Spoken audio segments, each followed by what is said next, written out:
Welcome, everybody. It is time for the Wednesday edition of Talkback, and brought to you this morning by our friends at Western States Cap, with things you'll need all winter, like great deals on batteries and antifreeze. Also brought to you by Dig It Excavating, bringing 30 years of excellence to every job. For all of your excavation needs, give them a call, 214-4292. Selway Armory on Stockyard Road, with more guns and ammo than anyone in Missoula. The best prices in Montana. They are Montana's premier firearms dealer. And by Ponderosa Dental, just off Preserve on 3rd. When you think of a great smile, think of Ponderosa Dental, proud corporate partner of Grizzly Athletics. The views and opinions expressed on Talkback are not those of the staff, management, or advertisers. Okay, welcome, everybody. It is the Wednesday edition of Talkback, and we have the Montana World Affairs Council on the radio this morning. Our good friend, Bob Seidenschwartz, joining us here in studio. Bob, how are you? Good morning, guys. Okay, stop with the New York stuff. Hey, it's wonderful to start the new year. All over the world. Yeah, exactly. I'm sorry. Go ahead, John. I don't think the New York stuff is something Bob can just turn off. Actually, I can. It kind of keeps going. It's in the DNA. Ask my wife. Actually, I'm so excited. We're kicking off not only Vibe this week, which is an event that we had here in Missoula last year, but we've got two wonderful guests from Romania. Wonderful. Here in the studio. So I'm going to do my very best to pronounce their names. So we have Alina Siso. Yes. Okay, close enough? Close enough. Okay, and Radu Domsa? Yeah, right. These are very gracious people. They're like, yeah, guy. Close enough. Give us a correct pronunciation. Just So my name is Alina Ciceo. Chichu, like Chichesco? And Not quite. Not quite. Okay, Just the chi. Bad reference. Just the chi. Okay. Yeah, bad reference. All right. But actually, my grandfather was a very strong bashoptist. We call it. It was conducting a civil war. So Okay. I'm a warrior. So It's in my blood. It's in your blood. Like a Viking. Who may have actually visited that part of the world and left a little bit of their DNA in your blood. Of course. Of course. I'm very And your sure. correct pronunciation, please. My name is Radu Domsha. Adomsha. Okay. All right. So, So, well, I was way off. So, And Not so bad. Radu told me that they come from Transylvania in particular. the region of Romania Oh, called yeah. Transylvania. okay. All right. It's, Can I have a piece of duct tape? Bearers so I of the House of Dracula. put it over my because if you don't, I will begin talking like Dracula. It would be a terrible thing. Blah blah. I don't do blah I blah don't do blah. We blah blah all day on this radio station. But anyway, welcome. First of all, welcome to Thank you Missoula. so much. Is this Thank you your very much. first visit here? First visit here, and we thank so much to all the community. We discover a great community, and everybody's involved at this very important event Right. Vibe. Tell us a little bit about that. You folks are dancers. Yes, Yes. we are dancers, but first of all, we want to thank so much to Charlene, Yeah. because she's the person why we are here. And I want to particularly thanks to my dance partner, Radu, because Charlene actually gave this opportunity because she saw us in Vienna and she gave to Radu a scholarship here. And yes, I want to thank her so much because we have this opportunity to come here. The community is great. Everybody is so kind and so nice, and everybody's so involved. What do you think? What do you think of the weather? The weather, it's awesome. perfect. It's like we are going back to Christmas time, you know? Exactly. Peter, they were telling me in Romania they're having the same kind of weather. At least We don't have snow, but it's even It's bitter much cold, colder. huh? Okay. Yes. We had like a red coat now. It's minus 20 degrees, so it's Minus- fine. Here, So it's you should feel at 25. home. yeah, Yes. Yeah. it's perfect weather. Right. But Yeah. but you guys deal in Celsius, not Fahrenheit, though, right? Yes, Yes. yes. So here when it's 10 degrees below zero Fahrenheit, what is it Celsius? Do you know? It's cold. It's cold. Thank you. I'm here all week. Go ahead, John. Yeah, I think Celsius 0 is freezing. Okay. So if you go below that, you're cold. It's Okay. it's cold both ways. Yeah. But tell us a little bit about what Vibe is, just for those that haven't checked it out before, don't know anything about it. Yeah, Radu, go ahead. Yeah, Vibe it's all about dance and about cultural exchange. Vibe it's an international dance competition. We started right from Vienna After we won the contemporary senior part with duet with my partner Alina Ciceo. No, I'm sorry. You guys are young. So the idea when you say senior, what do you mean? We're not talking about you, Peter. We are not talking about age here. Okay, It's all right. over 18. Okay, got it. Yes, over 18. All right, all right. Got it. So the competition, is it going on now or this weekend or what? Yeah, the competition is going for all week from Monday, I think, till Friday, right? Friday and the schedule Yeah. is so full. I think everybody should check on the schedule because they have so many conferences, so many workshops, so many conferences to change culture, Right. ideas, programs, workshops from everybody, and everybody's bringing the special mark of the place from where they come. And Now, Alina, are you guys surprised that of all the places in America and in the world, right up here in flyover, we call it flyover country, in Missoula, Montana, that you would find this haven of people who love dance? So what do you think? we were a little bit surprised, yes, because we didn't expect this hunger for art and for dance to be so spread all over the world. And as I said at the beginning, we really appreciate that all the community is involved. And we saw yesterday the first day of the competition, and we are so happy that everybody is trying all kind of styles, and everybody's just they just want to dance. Everybody's into it, Right. and the people are so warm here. Now, You- what please. style you guys do? A partner's dance? What style do you do? Are you in multiple arenas or what? Yeah, our specialty it's contemporary dance combined with acrobatics. So our background, especially mine, it's from breakdancing. So when I was young, I started to do head spins and stuffs, and I want to share this with you, and please share.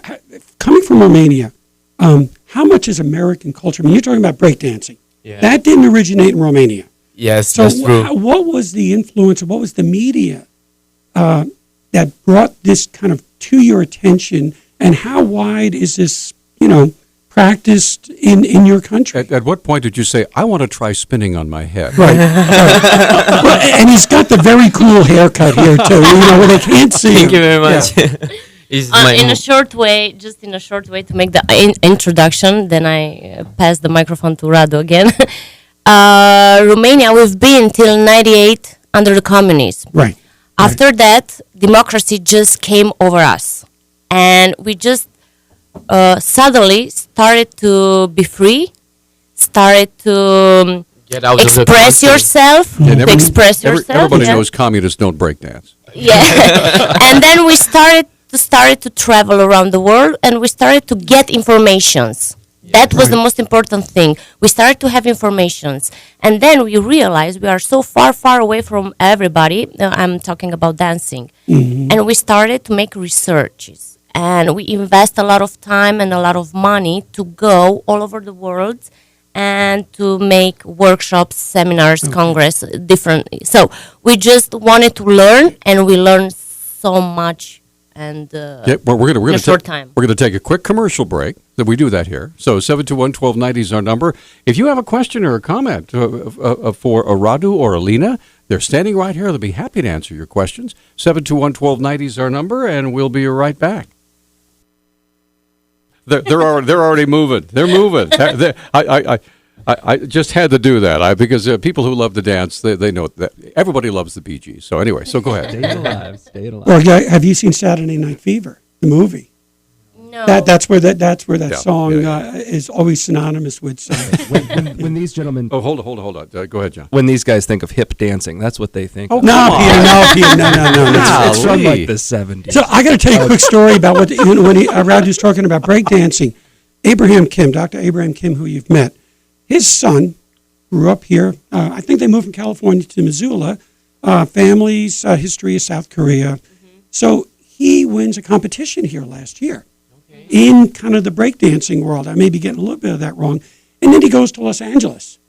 He's a kid from Missoula, and he wins competition in Los Angeles. Wow. So, I mean, this is the international and identification of people from all different backgrounds about what culture brings together, regardless of what country, This or is the Missoula, hub- Montana, the hub of or culture East right LA, here. bro. Right. It all kind of comes together. I do have to ask Radu, though, because to follow up on your question earlier, when I worked in Japan, I remember being surprised. I would go to the train station, and kids would be doing breakdance, hip-hop. And Right. It was something that we didn't do in America, but we did in some American movies, like Sister Act 2 or something like that. Yeah. So I was wondering, like, what was the influence for you? Where did you see breakdancing and get involved in it?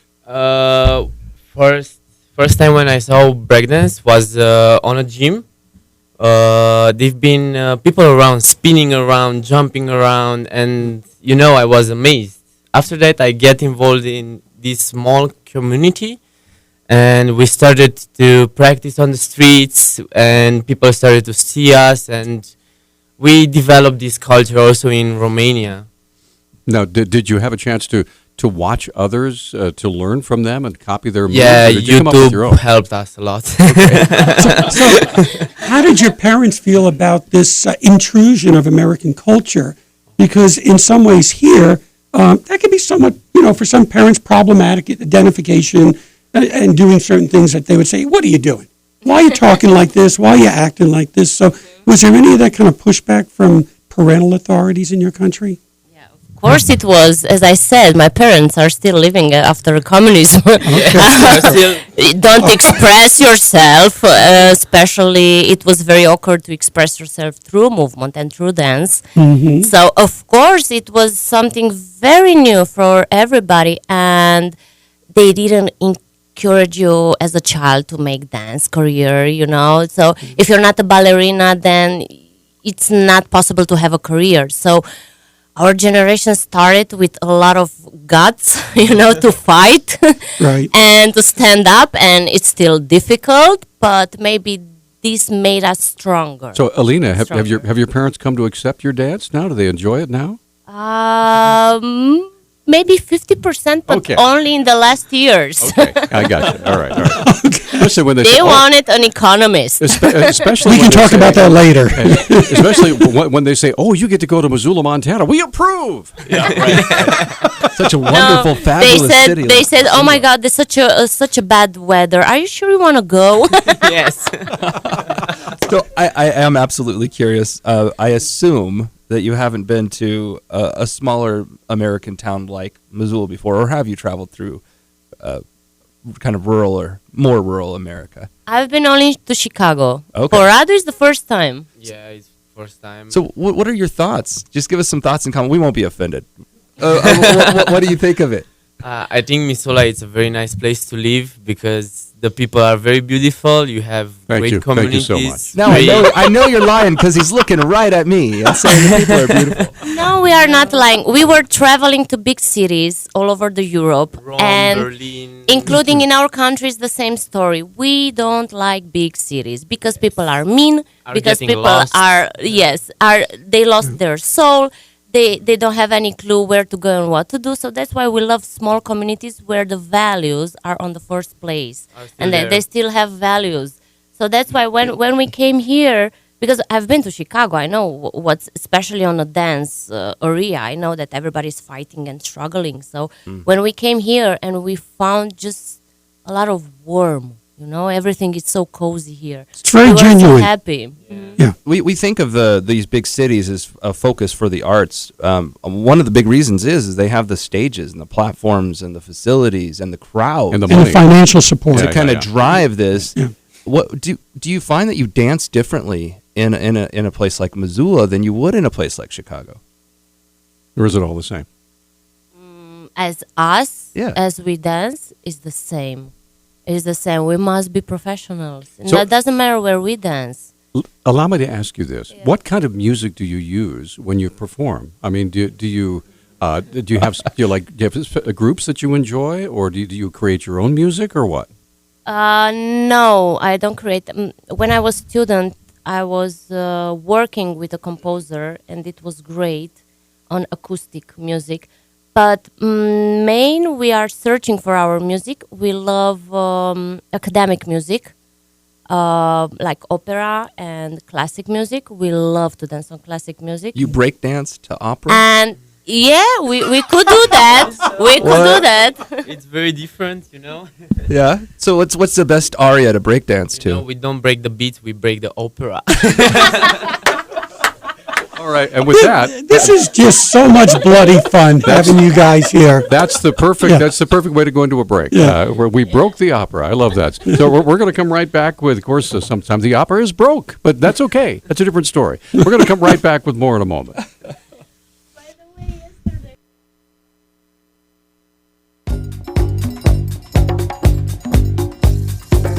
There you go.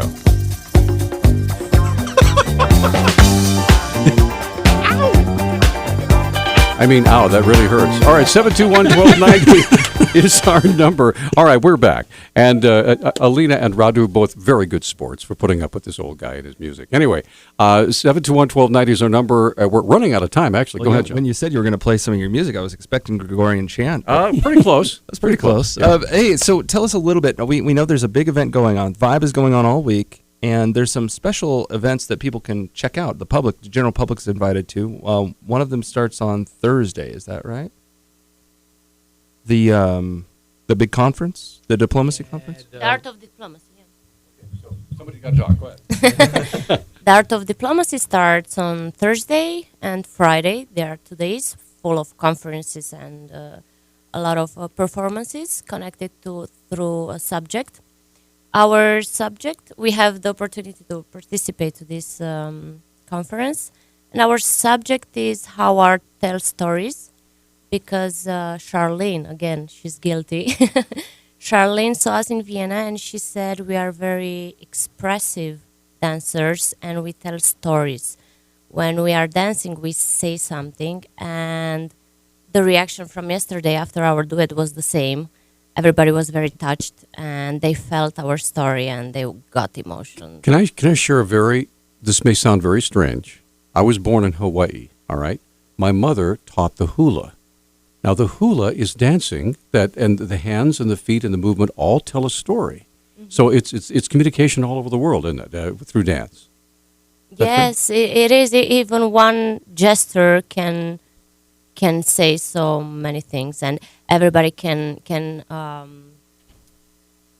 find himself or herself in that story. It doesn't have to be exactly their story, but a part of it, you can feel it. Every gesture I make speaks loudly that I cannot dance.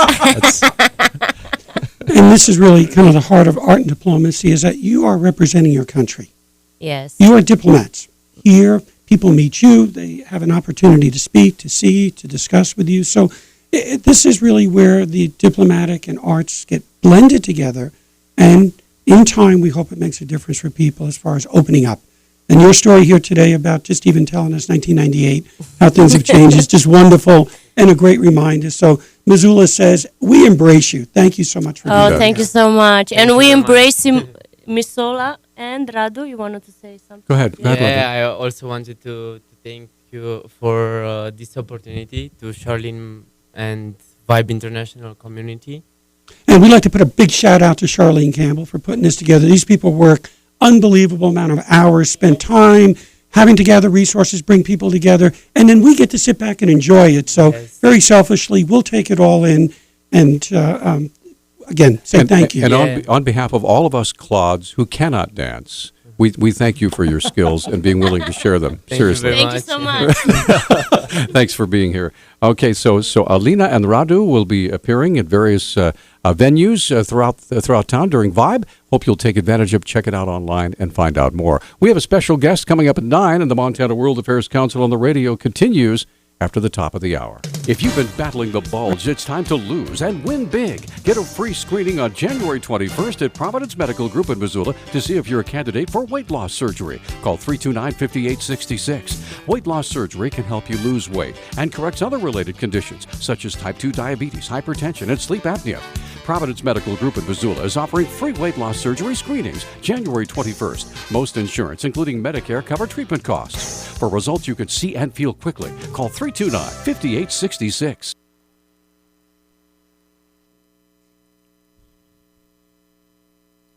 Okay, we are back. The Montana World Affairs Council on the radio. Bob Seidenschwartz joining us once again. And we are not dancing now. No. We're out of the Switching dance. gears. We're still international, but definitely not dancing. We're out of the dancing Weren't mode. those two just delightful? Yeah, they were great. Yeah. They were wonderful. I don't know. You could call America's back and forth between the Sunni and Shia sides in the Middle East a kind of dance, I suppose. Well, Ed, I suppose. Well, there you go, John. Thank you for taking us in that direction. Anyway, we have a very special guest from the Brookings Institution. Ken Pollack is joining us as Senior Fellow, Foreign Policy in the Center for Middle East Policy. He's an expert on Middle Eastern political and military affairs with particular emphasis on Iraq, Iran, Saudi Arabia, and other nations of the Persian Gulf. He's currently a senior fellow in the Center for Middle East Policy at the Brookings Institution, served as director of the center from 2009 to 2012. It's director of research from 2002 to 2009. His most recent book, entitled Unthinkable: Iran, the Bomb, and American Strategy, was named one of the best books of 2013 by The Economist, one of 100 most notable books of 2013 by the New York Times. So, Ken, welcome to Missoula once again, sir. Glad to have you on again. Thank you so much, Peter. It's great to be back. I'd like to welcome Ken back to Missoula. And, when we've been letting people know that Ken is going to be on the show here, there are a lot of people, when you say the name Ken Pollack, go, really? You've got Ken Pollack. This is one of the globally recognized experts, and we are very fortunate to have him here for this hour to share his insights and give us some understanding. So I'd like to start this off with, I was speaking to Ken yesterday, and I asked him, I said, Ken, in terms of what we want to discuss today, is there anything kind of flying under the radar that would be maybe important to discuss with our audience? And what he had said is, let's have some discussion about, really from World War II to the present, the United States in terms of what its international kind of policies, mandates, and objectives have been, and then bringing that up to the present with the current and outgoing administration and with the incoming administration. So, Ken, give us what has been over the last 40, 50 years, really U.S. international policy as it relates to our interest, dealing with allies, dealing with adversaries, if you would, please. Sure. Yeah, I think it's a great issue to talk about, Bob, because I think it really is lying beneath so many of the debates that we're having these days, certainly with regard to foreign policy, but I would even argue to some extent with our domestic policy.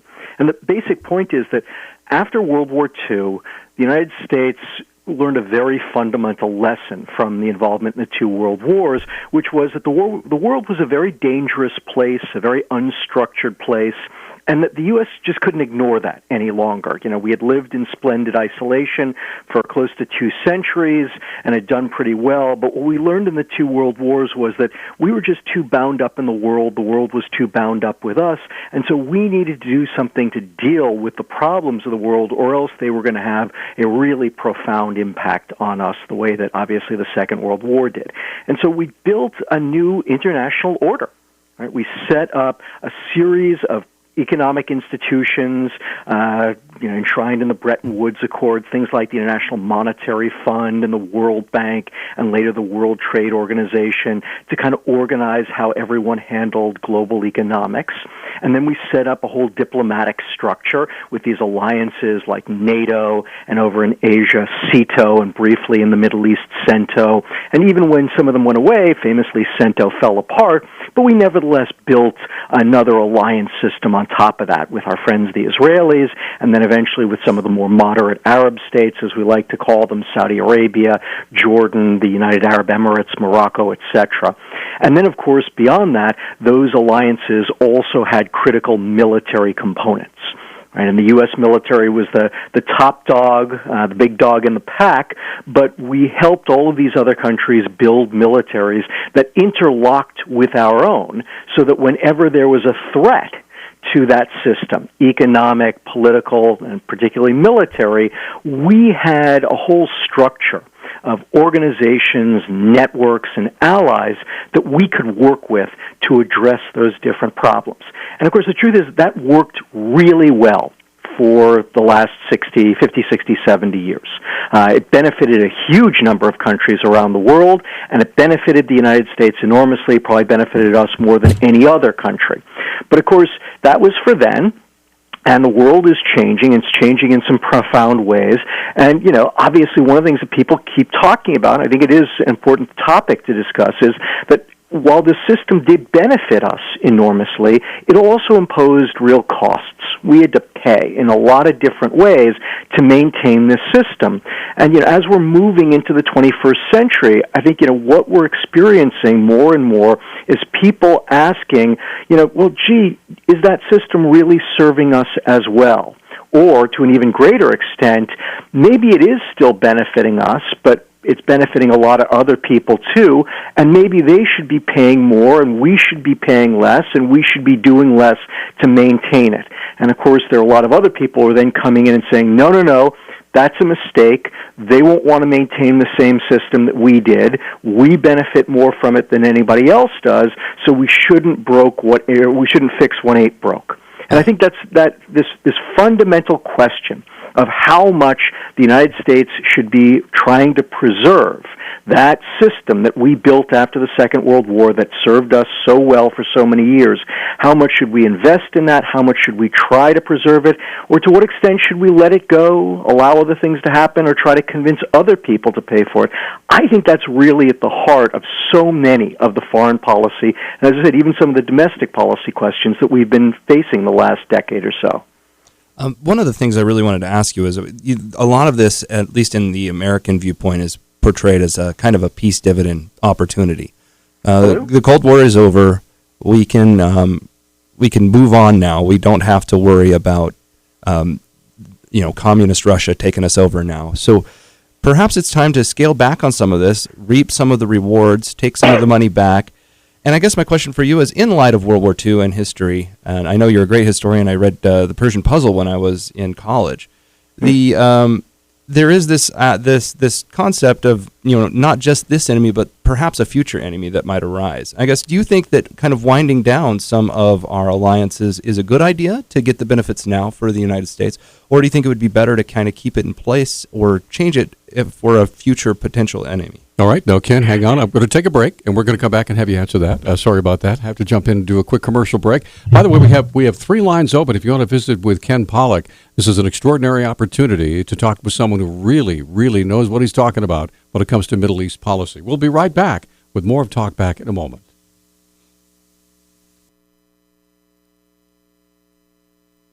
Okay, we are back on Talkback. 721-1290 is our number. 1-800-568-5309. Joining us on the phone is Ken Pollack. And John, would you please restate your question for folks who may have just joined us? Yeah, at the start, Pollack was going over the history of the United States and this infrastructure we built up after World War II to engage with the world and to make sure it didn't devolve into World War III, right? And there's questions now on whether or not that old system is worth it anymore for America. And I'm just going to quote our President-elect Donald Trump on this one. This is what he said talking about NATO, one of the aspects of this order, right? He says, NATO was set up for a different time. NATO was set up when we were a richer country. We're not a country anymore. We're borrowing all of this money. We're borrowing money from China, which is sort of an amazing situation. But it was a much different thing. NATO is costing us a fortune. And yes, we're protecting Europe with NATO, but we're spending a lot of money. Number one, I think the distribution of costs has to be changed. I think NATO as a concept is good, but it is not as good as it was when it first evolved. And so I guess my question for you, Mr. Pollack, and something I guess is on the minds of a lot of of planners when it comes to foreign policy now is what is, with Donald Trump at the helm, what does NATO and what does our future alliances look like with Europe and the rest of the world that we see as part of the liberalized part of society when it comes to the international infrastructure? Yeah, I think this is a huge question, John, and I'll give you my answer in just a moment, but I want to start by pointing out that, look, the biggest problem that all of us have is that it's impossible for us to really know what we need, right? Because it's all about the future. It's all about what kind of a future we're going to face. And if you posit one kind of future, if you believe the future is going to look one way, well, heck, we don't need our alliances at all, right? They're useless. They just cost money and encumber us in ways that we don't need. But you can imagine a very different future in which those alliances are absolutely critical, right? And this is the problem always with policy making and these kinds of things, is that we don't know the future. The Almighty has only given us a very limited sense of what the future may hold. And as a result, we can only speculate as to what that's going to be. So I'm going to give you my answer, but I recognize that other people are entitled to their own opinions, and I can't prove that they're wrong, nor can I prove necessarily that I'm right.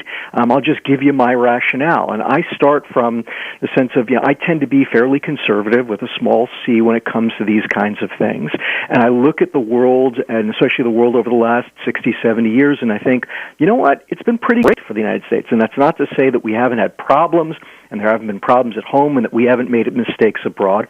But generally, we've been in an extremely good situation. And those alliances, and as I said, the economic systems and the military forces that underpinned them, all were enormous contributors to this massive, sustained period of unparalleled growth, economic growth, prosperity, and security that the United States has enjoyed.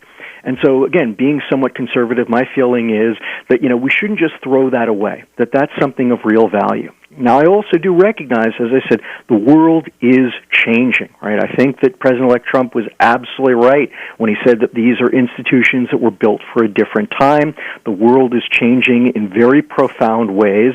And, it may not be that the future really needs a NATO, and that the costs of bearing NATO, which aren't horrible, but they're not nothing either, are really worth bearing in the future. My own feeling is that I'd like to proceed slowly. Right? I believe in change. I think that we should adjust, we should modify, but given the uncertainty that we face and the fact that this has served us well for so long, I'd like to move fairly slowly. And rather than just give up on this stuff, rather than just walk away from NATO or some of these other alliances, my preference would be to see if we can't help shift them. And honestly, I think the last 3 or 4 administrations, actually beginning with George H.W. Bush, were trying to do exactly that. And they were saying, hey, we built NATO to defend Europe against the Russians.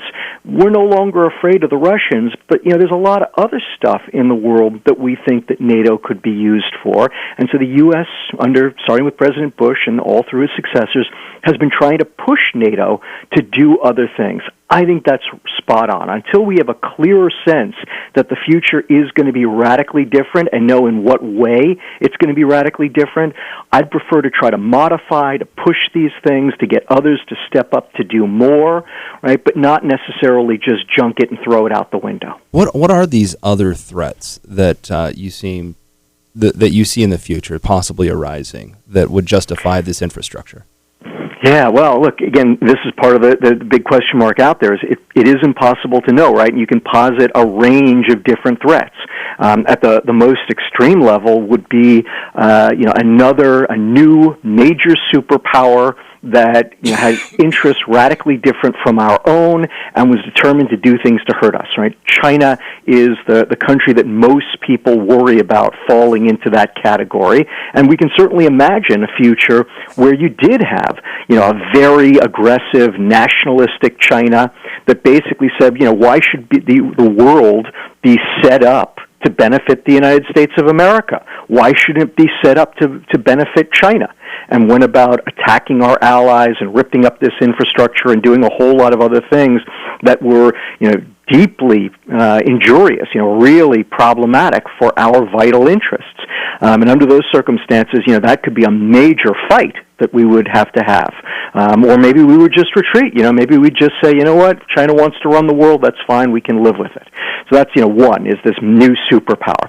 Another are these non-state actors, right? The Islamic terrorists that are out there, and heck, terrorists from, all kinds of different countries and religions, etc., who are out there, and, who are benefiting from the breakdown in nation-states and the proliferation of this new communications technology and the Internet, which they're able to use, right? And, you can kind of push that thread out to another set that people are very concerned about, which is just global disorder.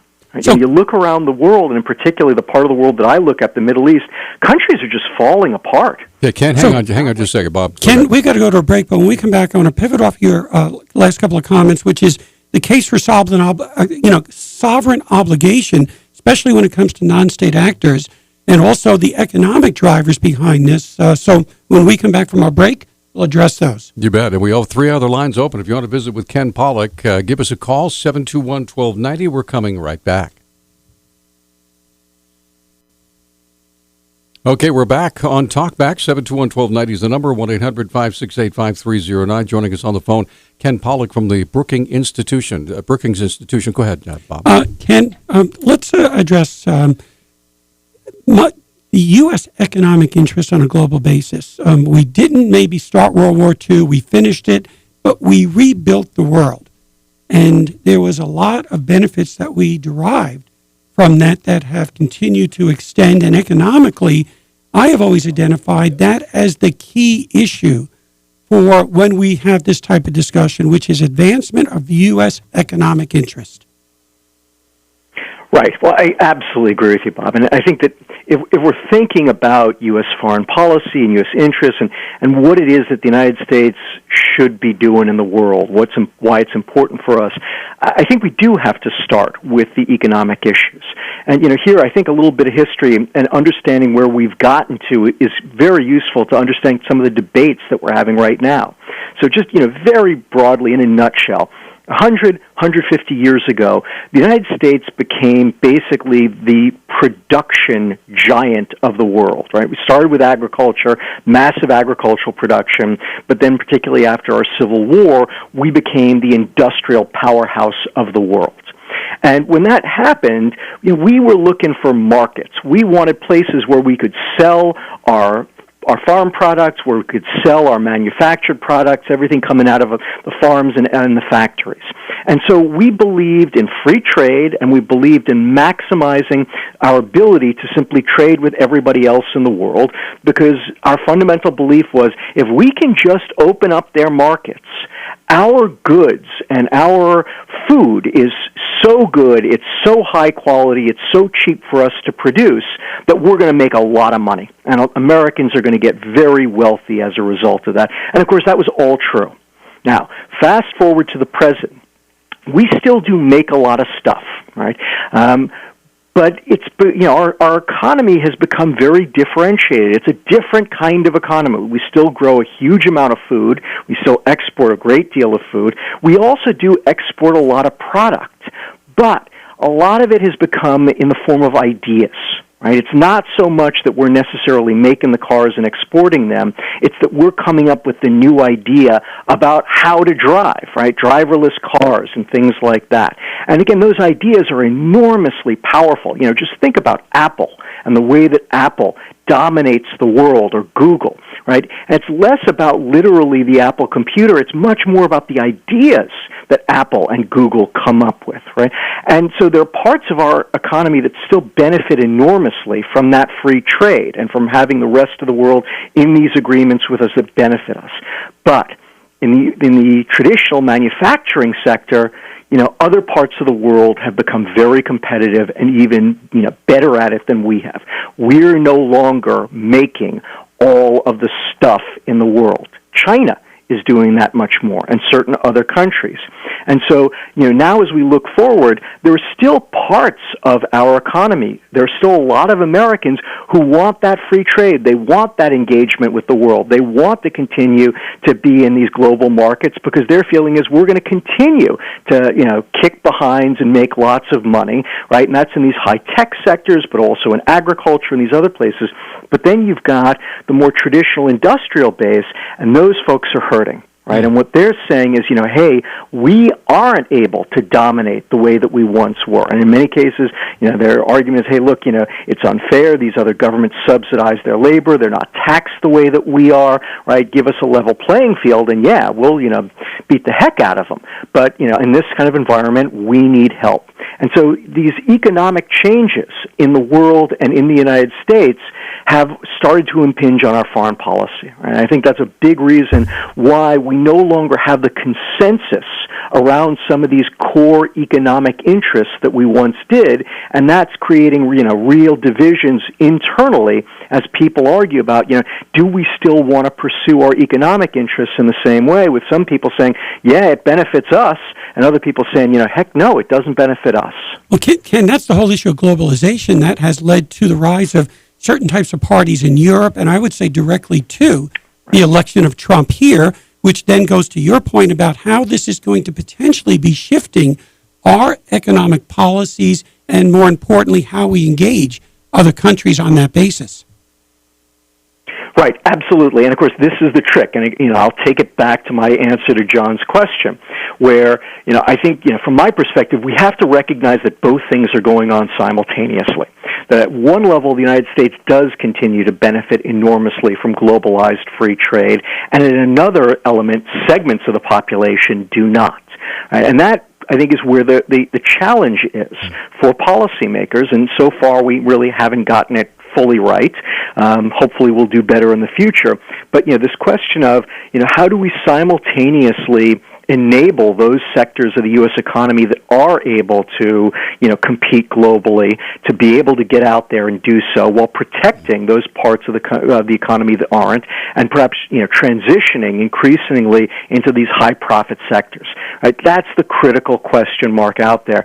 I don't think anybody has a great answer to it. But again, to go back to, my prior points, while the economic piece is absolutely critical, a big chunk of the economic answer has got to be domestic, right? Has got to be about, helping people move into these higher growth sectors, with education, with job retraining, which I know isn't a great idea, but it's better than nothing, and for some people does work. Hold on, Ken. Go ahead, John. Well, I hear you as an evangelist for liberalization of trade, and I personally am too. But I want to take you into a personal family conflict and see if you can answer this, solve this riddle for me. All right. So my Thanksgiving question. Yeah, right, basically, yeah. And we'll take a break right after this. So my dad, union guy, grew up on the railroad, engineer, grew up manufacturing's the heart of the many of these communities, right? And when they look at the world and they look at the changes in the liberalization, what it's done, they feel like it has been a setback that has set back America, that it has taken away our ability to manufacture our own stuff, and has enforced and empowered countries that would be able to do that on the backs of their own citizens in a more abusive way, and that it's our liberal trade policies that have encouraged this, and that it does not really benefit us, and that the solution would be, throw some tariffs on these countries, bring it back, have more fair trade, less free trade. And this would be an answer to some of the world's ills right now. I wanted to get your take on that argument, because it's not one that just, a dad in Montana might make. It's one that you hear politicians in America making regularly. And I want you to explain, if you can, to the person that's in that kind of that household, why America is a better place, or could be a better place, with a more liberal trading regime. And wasn't that the appeal of Donald Trump in the first place? I want to bring these jobs home. I want to, get manufacturing going again. And anyway, we'll talk more about that when we come back. Stay with us. Thanks for joining us here on Talkback, the Montana World Affairs Council on the radio. Ken Pollack joining us from Washington, D.C., from the Brookings Institution. I just want to say, before we get to the end of our show, Ken has a couple of books that are coming out that some people, as he said, may find not of great interest. I personally would be fascinated. So before we're done today, we'll give Ken a chance to talk about some of the work that's coming to fruition. So let's get back to our economic issues that John had brought up here in terms of this division of how certain people see the world. Yeah, so a little bit about trade and its impact on the United States. Sure. And again, John, I think this is a great question, and I'll take it up exactly the way that you asked it to me. What do you say to the guy who has worked in a factory all of his life and sees those jobs going overseas, wants, fair trade, not free trade? A few points. First, obviously I believe in fair trade. Who doesn't? Who's going to stand up, who's going to go on your air and say, I think fair trade's a terrible idea. We should support unfair trade. But let me take your question a step further, because to really what it gets at is, there's only so much that I think we're going to be able to do in terms of fair trade. As we were talking about during the break, Bob made the terrific point that, for basically about 100 years from the Civil War up through World War II and beyond, the United States had an endless supply of labor, right? And that cheap labor from this massive flow of immigration made American products incredibly competitive the world over. Well, that's no longer the case. And as Peter pointed out, the world turned the tables on us, right? They're the ones with the cheap labor. And so that makes it a lot harder on us. And it's a way of recognizing that, the days that we once enjoyed, they're gone. Right? And I think this is always the case. I can think back to times, again, I'm as a historian, there were eras when, the every town had a blacksmith, and every town had a cooper, and every town had a cobbler, and those were great professions. And there was a skill involved and a culture involved that was really beneficial to those people and to their communities. Well, that's all gone. Well, right? The industrial era, the factory workers killed all those occupations. And I imagine that in those eras, those people were saying, this is awful. We shouldn't be sending these jobs to the factories. Factories are soulless. They're Hey, the heartless. Luddites. We need to keep them in the town. Yeah, Sorry. but again, I totally. What do I do with all these understand buggy that. whips? Exactly. But my point is, I understand that, and I think that part of the role of government is that we do have to make sure that these transitions are as pain-free as possible, and so we do need to help the factory workers. And it'd be great if we could ensure that every person who spent 30, 35, 40 years working at a factory had a good pension and had a good life afterwards, right? But we got to realize that the future, those jobs are moving, and the future for the United States really isn't about, whether we're going to be factory workers or, as I said, coopers and blacksmiths, or before that, farmers, right? It's really about how do we help ourselves, how are we most prosperous. And the 21st century economy is moving in a different direction, and so the real key is how do we help our people, the next generation, be even more competitive? Go ahead, Bob. And how do we help them be competitive and and have those good lives for themselves, recognizing it's not going to be the exact same careers that their parents or grandparents had? Look, Trump did a terrible job explaining how he was going to do it, but what he said resonated with people in terms of he doesn't explain how he's bringing jobs back. And what is not being discussed is the world is becoming more automated on a daily basis. Many of the jobs are going in the United States, even in places like Mexico and China, to automation. One of the significant advantages we have that he could have done a much better job explaining is energy development is critical to keeping what is the input cost of a manufactured product or any end product, even on the technology side, when you have to look at your base of what energy resource you use. The United States is going through an energy revolution on many different levels, both alternative and traditional. So, Ken, can you see where there's some advantages with that type of policy, if implemented, really could still bring us to a manufacturing base as an example on the chemical manufacturers? Their costs have come down tremendously. Yeah, I think you put it brilliantly, Bob, and that is the point, is that the United States remains at the cutting edge of many of the most important technologies, the most important economic sectors of the future of the 21st century. And so the real key is, okay, how do we harness that? How do we expand that? How do we make it so that more and more of the American populace is benefiting from that, from the fact that we are so far ahead in so many of these other sectors? And we haven't done a great job of it so far, and we could do a heck of a lot better. But again, I think that's the answer for the future. Again, I just wanted to drill home the point. I totally get John's point. I'm well aware of this. I've got my own personal examples, folks in my family as well. We've got to recognize that even as we help push into the future and help the next generation benefit from the new economy, we can't forget about the people who, are still part of the current economy or the older economy. And government shouldn't be about simply saying, well, it was great that you did what you did for 30 years, but now we don't need that, and, forget about you. We want to be taking care of all of our people and ensuring that all of them have good lives, not just the Steve Jobses and the Bill Gateses. Okay. Ken, we're up against a break. We have phone calls. They want to. Dave and Isaac both want to visit with you. John has a question as well. And we only have 20 minutes left in the show. So we're going to come right back and get all of it in right after this. All right, we're back on Talkback. 721-1290 is the number. And we are privileged to have Ken Pollack with us from the Brookings Institution.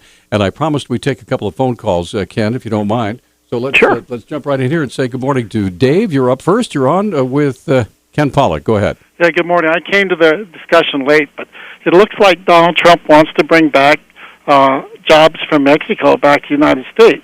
But, unemployed Mexicans are going to want to come here. So, and I doubt if a wall will stop them. I mean, if they really need a job, so, I mean, you're kind of going in the circles here. And I personally think, maybe service jobs should get paid more to live here. But I'm curious to know what you say about all this. Okay, thanks, Dave. So what do you think, Ken? Yeah, well, look, again, as we were talking about earlier, in particular, Bob's great point is that, we need to recognize that there is a link between immigration and jobs and prosperity. And, the more that you push in one direction, you're going to have a problem in the other. It's why, ultimately the right answer is, again, about helping everybody grow, right? We actually, ought to be trying to help the Mexicans, too, because the more that the Mexicans are happy and prosperous, the less that they are going to want to come someplace else, the less that they're going to feel the need to come here. And, let's also recognize that if Mexico were more prosperous, they'd buy more American stuff. Our biggest trade partners tend to be the most affluent countries in the world. And so, the more that we can help some of these other countries develop their own economies, we can't see it in the long term as it takes away from us. In point of fact, it helps us. In point of fact, it provides new markets for us, it provides new opportunities, and we will wind up with more jobs and better off under those circumstances. The problem is, again, it gets to this point that we've been talking about the whole hour, which is the short term versus the long term. Right? We can all say in the long term, this is what would be best for the country as a whole. The problem is, in the short term, these kind of moves have very big, painful impacts on individuals right now. So if we're talking about Mexican prosperity, I'd like everybody that's listening to do a little research right now and look at, there are major demonstrations and they have been taking place for several weeks now. Mexico has a shortage of petrol because of inefficiency, because of protection by the government for its nationalized oil industry and the antiquated nature of that industry. They cannot produce enough petrol to meet the needs of their domestic population. And being heavily subsidized as it is, the Mexican government has raised the price of gasoline, which when you compare in terms of income, what the average person makes and how much more now they have to pay for this and what they don't have for other products, you really see a shining example of what happens that we should be looking at and learning from, which is economic prosperity is the key and driver for how you deal with many of these issues. Now, is the country incapable of buying petrol from other places? Well, they have to import petrol. Now, this is a country that should be self-sufficient, but is not because their industry is so antiquated, because of protections that they put in place, which does not allow ownership, and only until recently are they asking for now U.S. industry to be able to come in and help their oil and gas industry.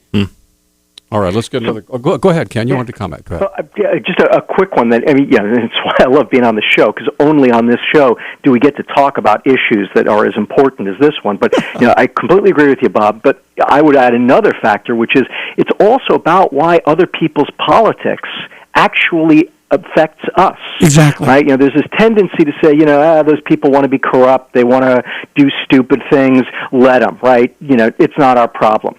The problem is the more that you look at the world, the more that you understand the world, the more that you realize that other people's problems can become our problems. And this is a great example of it, right? As you point out, Mexico ought to be self-sufficient in petroleum products and oil. They've got tons of it. They're not, because their system is so corrupt. It is so inefficient. Their government cannot function properly. And it's why, unfortunately, it's affecting us, and therefore we got to be concerned, because their problems are becoming our problems. Okay, let's get to Isaac. Isaac, thanks for your patience. You're on with Ken Pollack. Go ahead. Hey, I just wanted to make a quick comment, also a reminder about the one thing that we cannot afford to forget, and that is also our agriculture industry. I've been getting the impression lately that it's almost a dying breed, which is really not a good thing due to the fact that we all need to eat. Okay. I have heard it's been a very tough year for the agricultural community, especially in Montana. Isaac. So, Ken, what do you think? Yeah, again, look, as I pointed out, agriculture was our first economic dynamo, right? It was the wheat fields and cornfields of Kansas and Iowa, right, that produce products that no other country could imagine producing. And that has continued to be the case, even as we've suffered these real hits to our manufacturing sector. But yeah, we've got to continue. You know, there are glitches, there are ups and downs. We have good years, we have bad years, we have good decades, we have bad decades. But you know, we continue to have enormous amounts of land, incredibly fertile. We have a very high-powered scientific and industrial community that assists with agriculture, and we should be preserving that as well. We need to recognize that this is, a tremendous asset for the United States, and it does provide, a tremendous amount of wealth and prosperity for a huge number of people, not just the farmers themselves, but lots of other people beyond the farming communities. Clearly, agriculture is something that's always going to be with us, but I'm not sure the jobs that most people work these days will always be with us. Automation is making cheap labor a feature of the United States without the population base that many of these countries that usually would have cheap labor can boast. I guess my question for you is this: what does the future hold in 20 years for all of these jobs out there that people won't be working? I mean, we can't all be radio hosts to whine about the current situations in the way. Tell you what, we're up against the break. We'll answer that in 1 minute as this whining radio host will continue in just a moment. Speak for yourself, pal. I was. Hey, we're back. This is Talk Back, 721-1290. And John King is over there. I'm Peter Christian. Bob Seidenschwartz joining us. Ken Pollack is in Washington at the Brookings Institution. Go ahead, Bob. Ken, I was listening very briefly. Bob Coker, senator from Tennessee, was doing a little bit of a monologue with, I believe it's Elliston, who's being confirmed, or at least going through the Secretary of State issues right now. And he said something that has been said, but I think needs to be restated again and again. When you look at American liberalism as it's presented on a global basis, one of our criticisms, and I think legitimate, is we need to get our own house in order, particularly from an economic perspective. If we're going to promote these values, isn't it imperative that we represent a strong economic base as an example for the rest of the world? And you look at the conditions as they may be today, and there's some legitimate issues about how do you lead when you're not cleaning your own house first? It's Tillerson. Tillerson, Yeah, thank you. what a heck of a question. I mean, at one level, Bob, again, I can't disagree with you. Yes, we absolutely need to, and I think there's a lot of stuff that needs to be done here, and the more that we can do, the better that we can be about getting our own house in order, the easier it will be to lead. I will just make the other side of that argument because, I've heard a number of people say, well, we have no right to try to do anything in the rest of the world, or other people say, well, how can we do anything in the world until we've got everything shipshape here? And I don't buy that either. I think that yes, we have to do more. We should be constantly trying to improve ourselves. We should be constantly trying to adapt and change because the world will continue to change on us. But that shouldn't then become either an excuse for inaction or a tool, a weapon that other people can use against us to prevent us from playing this role in the world. I mean, the United States has been imperfect since its inception, right? We have never had a perfect United States. There have always been people who have been too poor, too oppressed, too hungry, you name it. We've had racism, we've had all kinds of problems in this country. They continue to this day, and they will persist for a very long time, probably forever. But we have nonetheless still done a lot of things very well. We are a great country. We have a better system than the vast majority, perhaps any other on earth.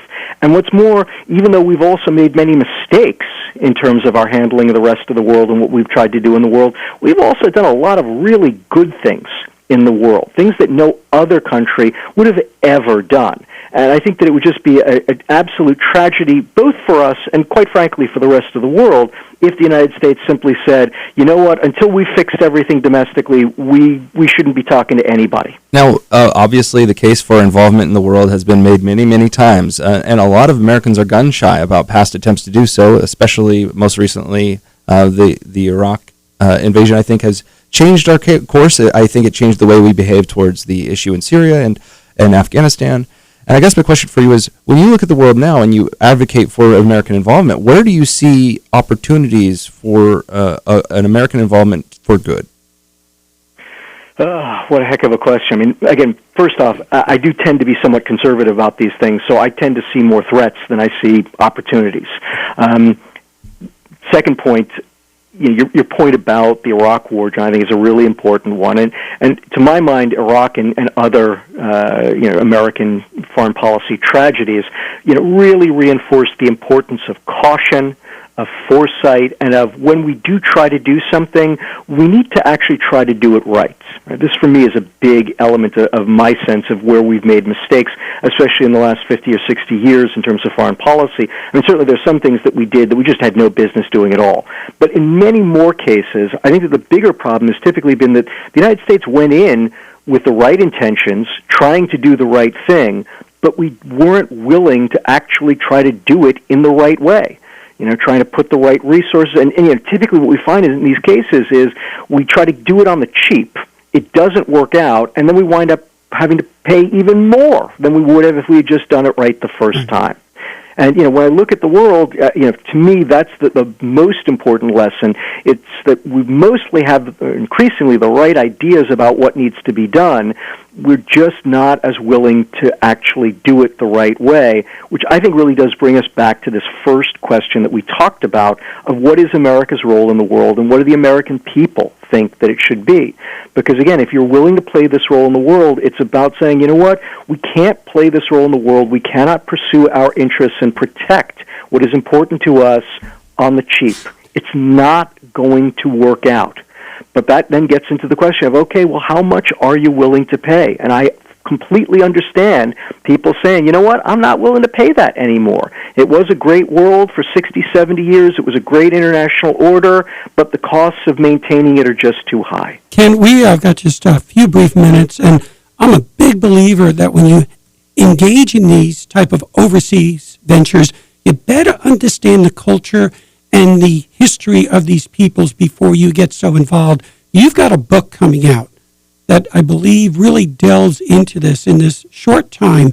Give us a little background on the book and, availability, please.